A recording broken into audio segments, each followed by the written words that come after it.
So, you want to be successful but too scared to take risks? In this video, I'm going to show you the benefits of taking a risk and trying something new. Hi, I'm Kerry and I'm a woman on a mission to help as many women as possible uncover their passion and discover their purpose. It seems a lot of people are scared to take risks. They want to be successful, but they're scared of failing.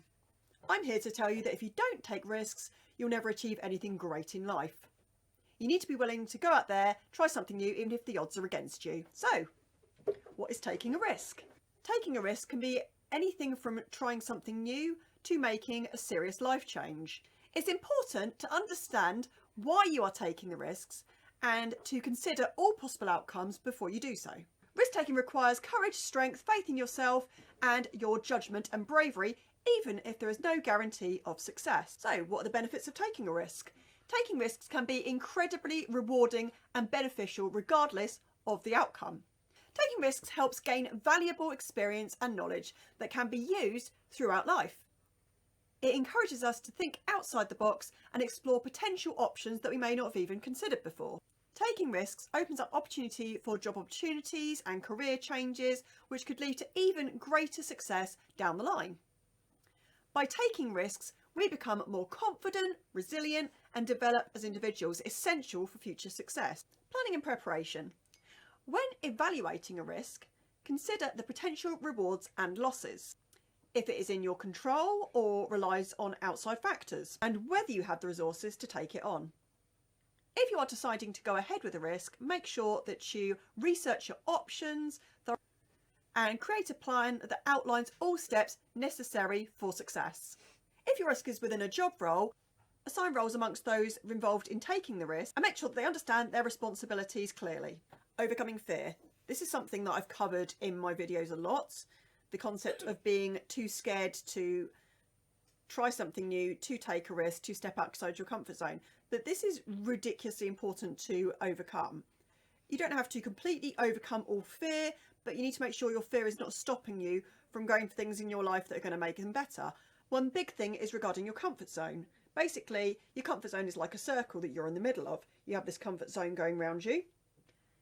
You're in the middle of this circle, and then when you step outside your comfort zone, you go outside that circle, which creates a new comfort zone outside of that, and then you step outside that one, and then outside the next one, each time you step outside your comfort zone, to the point where when you've stepped outside your comfort zone into the next circle about probably 4 or 5 times, those bits in the first circle, they're not going to seem scary to you at all, because the steps you've gone from that original comfort zone mean that your comfort zone is so much bigger now. So it's always best to step outside that comfort zone so that you can keep progressing, keep developing as a person, and keep going after those things that scare you but you know are going to improve your life. So when it comes to overcoming fear, making sure that you are recognizing and accepting that fear as an important first step in overcoming it and trying something new.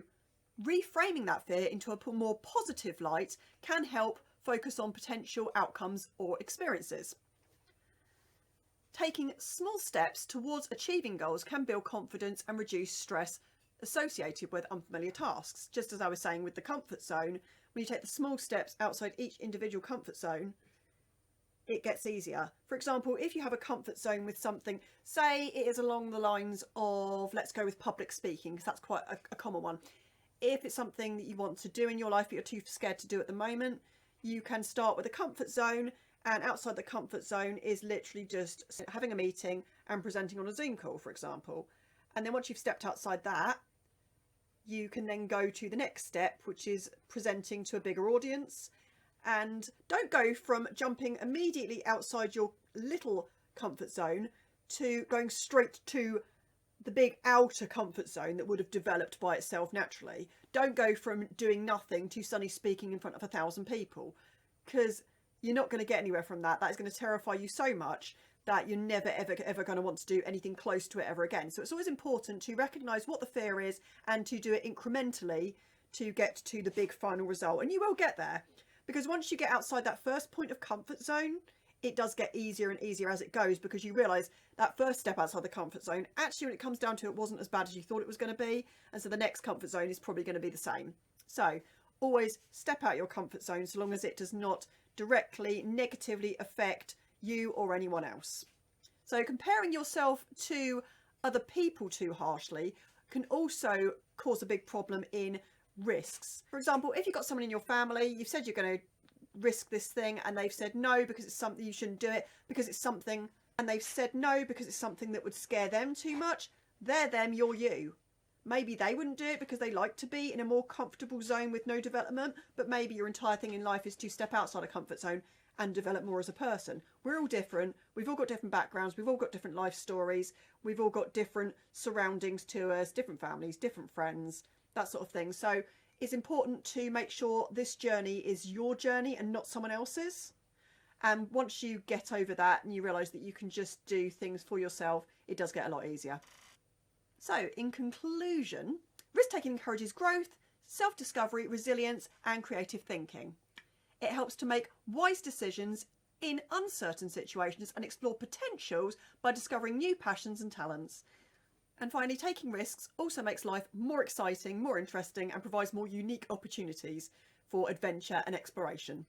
Just quickly at the end here, if you're looking for guidance in goal setting and risk taking, I host a live workshop every Monday, 7 PM UK time, 2 PM Eastern time.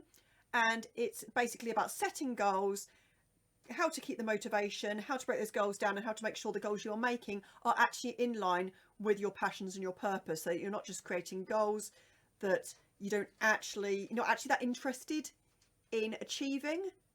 For example, last Monday, the 16th of January, was known as Blue Monday because of the time of year where a lot of people have given up on their New Year's resolutions. And I think when you set a goal and you don't follow through with it, I think anyone could kind of feel a little disheartened, a little low.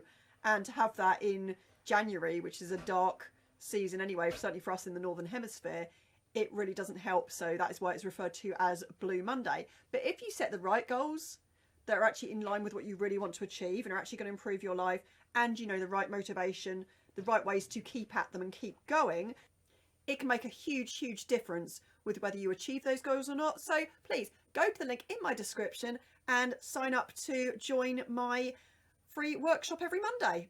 In the meantime, I hope you have an amazing week and I look forward to seeing you in next week's video.